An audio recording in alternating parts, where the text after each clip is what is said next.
following video contains graphic images that may be too disturbing to viewers. Viewer discretion is very strongly advised. Last year I did an editorial about my love for the movie Ghostbusters in honor of its 30th anniversary. Now I'd like to talk to you about a different kind of movie.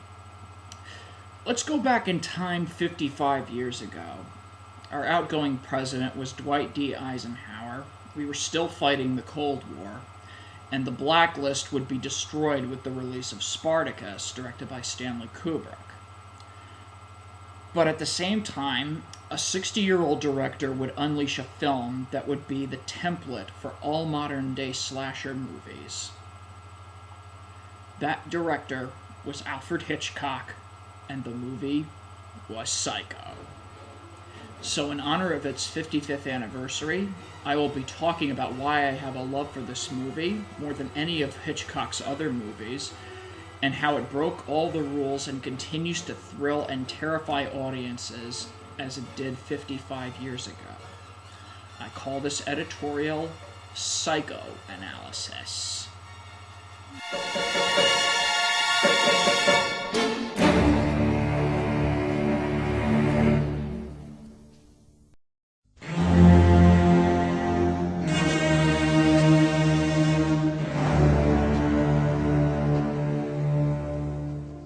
Long before Buffalo Bill, long before Leatherface, and long before Norman Bates, there was only Ed Gein, the butcher of Plainfield, Wisconsin. Upon first glance at this man, he seemed like a typical friendly man, but within lurked a depraved monster, unlike anything created by fiction. The second of two boys, Ed lived with his father, who was a very heavy drinker, and a Lutheran mother who preached to her boys about the evils of the world and believed that all women were whores and instruments of the devil. Throughout most of his life, Ed did everything he could to please his religiously fanatical mother, but somehow was never truly satisfied. Yet despite all that, remained abnormally close to his mother, and yet still remained so even after her death. Years later, he would go on to commit the most horrendous crimes ever perpetrated, beginning with a hardware store owner who was shot with a .22 caliber rifle. When the police drove up to Gein's house, they found a deplorable sight of a decapitated corpse strung up like a deer and disemboweled. If that wasn't enough, a lot of the trinkets, furniture, and clothing were cobbled together from exhumed bodies of the dead. Lampshades, soup bowls out of the tops of human skulls, gloves made out of human skin, you name it. Yet throughout this whole inner sanctum, the rooms that would be occupied by his mother was left untouched. A psychiatric evaluation determined that Gein was incapable to stand trial for the murders and was sent to a hospital for the criminally insane. In the later years, doctors determined that he was sane to stand trial and was found guilty. But due to the fact that he was legally insane, they couldn't put him to death. So instead, he spent the rest of his life in the madhouse and lived there until his death in 1984 at the age of 77. Following his arrest, the die was cast for a story that would soon become the grandfather of modern slasher films.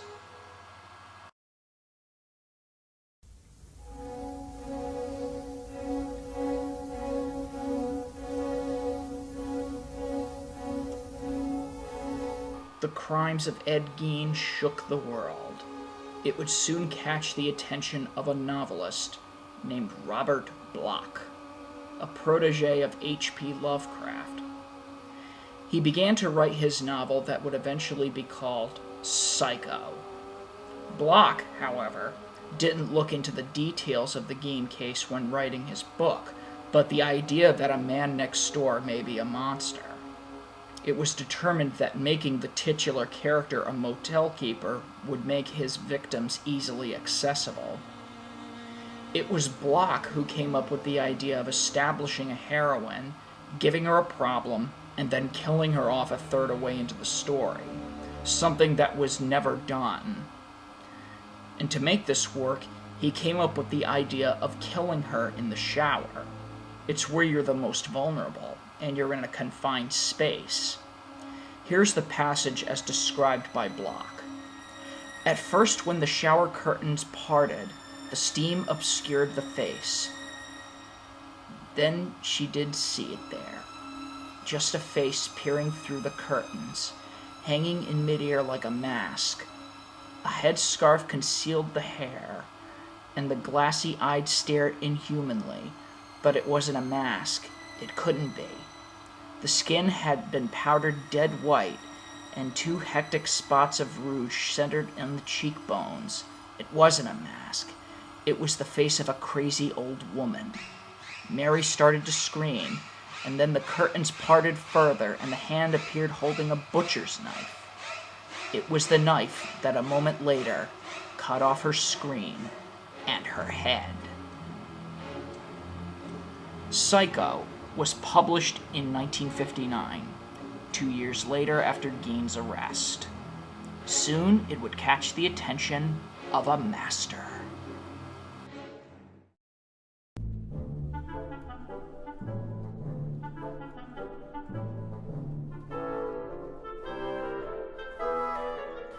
Beginning with Rear Window in 1954, Alfred Hitchcock began to cement himself as the master of suspense, romance, and the macabre. He would continue to do so with the release of some of the most memorable series of films, such as The Man Who Knew Too Much, To Catch a Thief, Vertigo, and North by Northwest. It seemed as if whenever Hitchcock would make a picture, millions of people would turn out in droves. But now, Hitchcock was looking for a project that would not rely on big locations, big budgets, lavish colors, and big star names like Cary Grant or Jimmy Stewart. He soon found it in a review in the New York Times by Anthony Boucher of the book Psycho by Robert Bloch. Hitch acquired the rights to the book for $9,500 and ordered all the copies of the book to be bought so that readers wouldn't know the surprise twist at the end. It was determined that the movie would cost $806,947 and to be shot entirely in black and white in order to make the shower scene less shocking than it already was.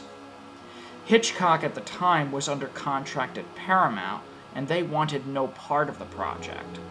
So Hitch had to put up all the money himself and use the crew from his own TV show Alfred Hitchcock Presents, and to film it on the backlot in his new home, Universal Studios. Paramount would release the film, but later would disown the film and would be picked up by Universal.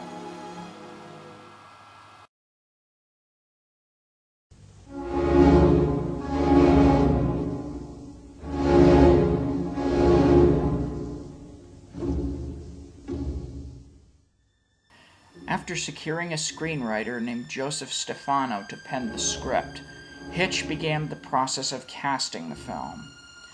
Now, if one were to cast Norman Bates as described in the book, they probably would have casted Rod Steiger. It was Stefano who came up with redefining the look of Norman Bates from a middle-aged, alcoholic, peeping Tom to a handsome, shy young man. The casting of Anthony Perkins in the role of Norman Bates was one of the best, if not the best, casting choices in the film. Janet Leigh as Marion Crane was thought up when Hitch decided to do a very unlikely thing to do in cinematic storytelling, where you establish a leading lady played by a major star and have her killed off a third away into the film. Vera Miles, a favorite of my late grandfather, was signed on to play the sister. A very unique actress and very beautiful, headstrong performance. John Gavin, a contract player at Universal, was also doing Spartacus at the time. He's almost as handsome as Anthony Perkins, and to see the two of them together is somehow very odd because it's as if they're mirror images, but are different in type. Marty Balsam, before he would win his Oscar for 1,000 Clowns, played the private eye Arbogast. He's not your typical hard-assed authority figure like Sam Spade or Dick Tracy, who would go to great lengths to get to the bottom of this. He's a very restrained type of character, which in stories like this are very, very rare. And yet he meets his end in a very bizarre way.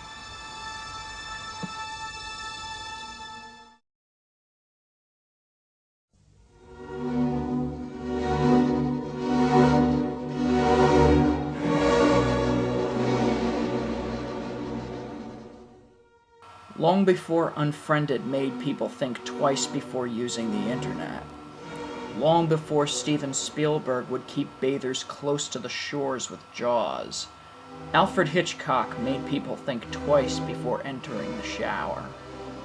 As mentioned earlier in this video, the shower scene is far more graphic in the book than what you see in the film, but Hitchcock decided to use pure cinema to create one of the most iconic and terrifying scenes in film history. He turned to a graphic designer named Saul Bass to sketch out the shower scene. And if you look at the storyboards, they are almost identical to what you see in the finished film. This has led to speculation that Saul Bass directed the shower scene. Not true. He only designed the shower scene. Mr. Hitchcock directed the scene. A lot of what makes the shower scene work as a whole is the way Mr. Hitchcock placed the camera in different positions to various close-ups and the usage of sound, and not to mention music. These simplistic notes were concocted by Bernard Herrmann, Hitch's longtime composer. For Psycho, he only relied on string instruments, creating the black and white feel to the film. Originally, Hitch told Herrmann that under no circumstances should there be any music in the shower scene, but Herrmann, being somewhat of a rebel, decided to write a little music piece that has been lampooned and parodied in other films and TV shows. Hitch first heard the piece and immediately doubled his salary, and told Herrmann that he, Hitchcock, made a very inappropriate suggestion. In addition, films had to be presented to the dying production code. Hitch had a lot of fun screwing with the censors and showing the film to a select few, and they would debate on whether or not they saw something objectionable. There was no video replay in those days, so one or two shots that would be considered objectionable come and go in a split second. Some people call it a violent scene, but you don't really see anything. You don't see the stabs. It's all achieved in the editing. Yet it still shocked audiences, and Janet Leigh never felt comfortable in the shower again.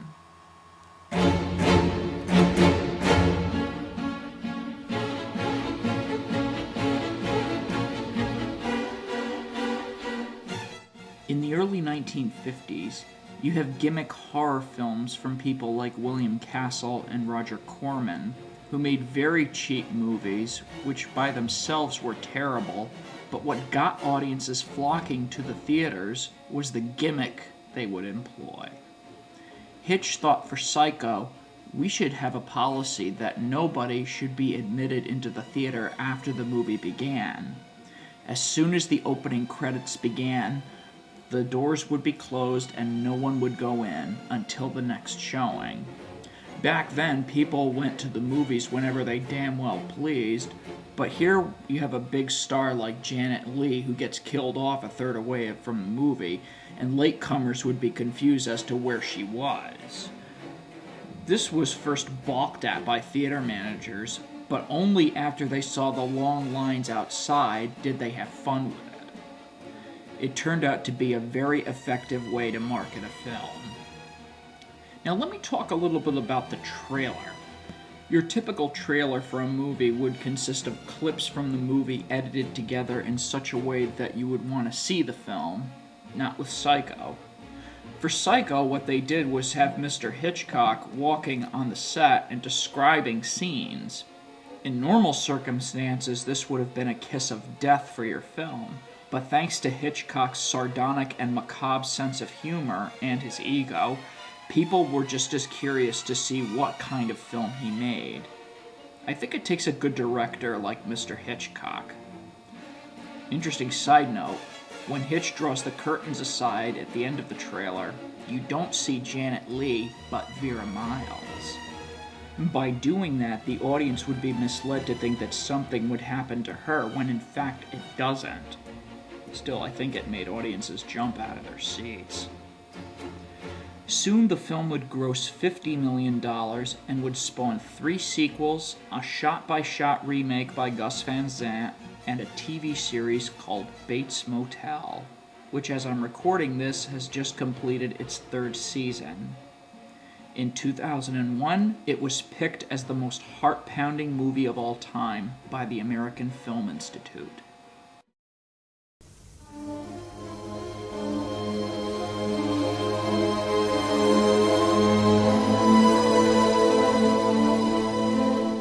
I first saw Psycho on TV at a young age. I think I might have been 12 years old.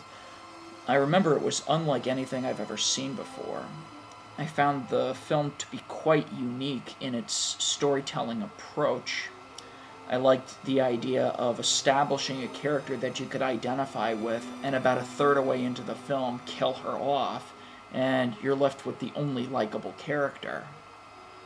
And that had never happened before, and I never saw again until I saw Scream, directed by Wes Craven. It also set the stage for future slasher films, such as The Texas Chainsaw Massacre by Tobe Hooper, Dressed to Kill by Brian De Palma, and Halloween by John Carpenter.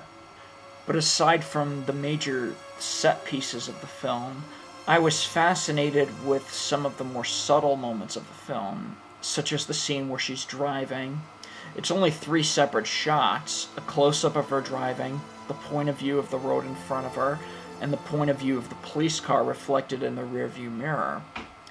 But I also liked it when she was packing her suitcase and the camera keeps cutting back and forth to the pile of money on the bed, and the money's looking right up at her as if it's saying, "I dare you to touch me." It's like she's finally giving in to the temptation, and all without a single word of dialogue. Once I finally got a little bit older, I started to learn more about the making of the film, and I started to love the film even more. And there are very select few films that have that power.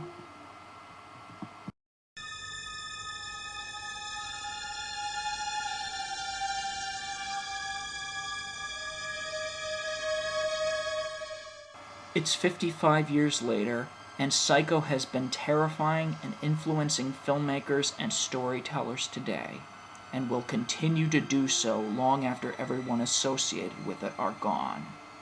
So think twice before you enter the shower, because after all, we all go a little mad sometimes.